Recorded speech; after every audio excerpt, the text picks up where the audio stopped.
130वी घटना दुरुस्ती कायदा गृहमंत्री अमित शाह यांनी आज संसदेमध्ये सादर केला आणि ह्या कायद्याला विरोधकांकडून खूप विरोध करण्यात आला।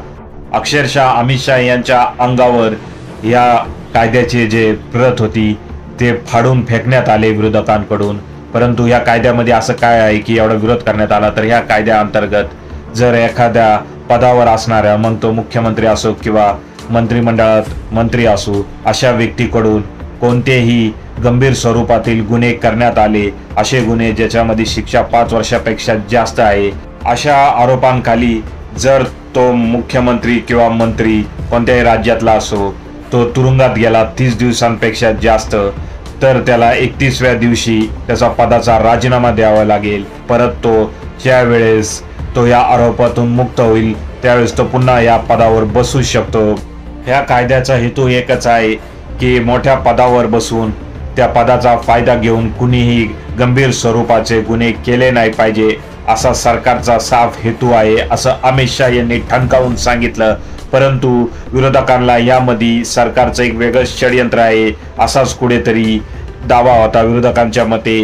जे विरोधी पक्षाचे सरकार आहेत विविध राज्यांमध्ये, त्या सरकारांवर केंद्र सरकार हे ईडी CBI मार्फत तेथील मंत्र्यांवर, मुख्यमंत्र्यांवर कारवाई लावणार आणि त्यानंतर त्या विरोधी पक्षातील राज्यातील जे सरकार आहे ते सरकारच पाडणार, असा एक डाव असू शकतो, अशी शंका विरोधकांना आहे। मध्यंतरी दिल्लीमध्ये आम आदमी पार्टीचं सरकार होतं आणि त्या सरकारमध्ये मुख्यमंत्री अरविंद केजरीवाल हे 177 दिवस तुरुंगात होते। त्याचबरोबर मनीष सिसोदिया हे पण तुरुंगात होते, परंतु तरीही ते मुख्यमंत्री पदावर कायम होते।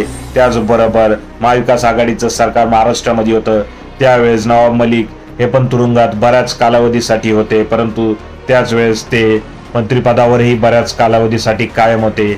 अशा मंत्र्यांवर ज्यांच्यावर गंभीर स्वरूपाचे आरोप आहे त्यांनी 30 दिवसांमध्ये आपलं मंत्रिपद किंवा आपलं पद सोडावं, ह्यासाठी हा कायदा लॉन्च केला आहे, असं सरकारचा हेतू आहे, असं अमित शाह म्हणत आहेत। परंतु दुसरीकडे अनेकांचं म्हणणं असं होतं की मोदी सरकारला पाठिंबा देणारे चंद्रबाबू नायडू, नितीश कुमार हे बिहार आणि आंध्र प्रदेशचे मुख्यमंत्री आहे आणि हे दोघंही कुठेतरी काँग्रेस सोबत जाऊ नये, त्यामुळे यांच्यावर वचक ठेवण्यासाठी हा कायदा अमित शाह यांनी लॉन्च केला आहे, असे अनेक तर्कवितर्क विरोधकांकडूनही लावले जात आहे की एक प्रकारे हा कायदा आणून सरकार याचा गैरफायदा घेऊन त्या कायद्याचा वापर ईडी CBI लावून विरोधी पक्षातील सत्ता ज्या ज्या राज्यात आहेत त्याच राज्यांमध्ये या कायद्याचा गैरवापर करेल आणि तेथील सरकार पाडतील, अशी शंका विरोधकांना आहे।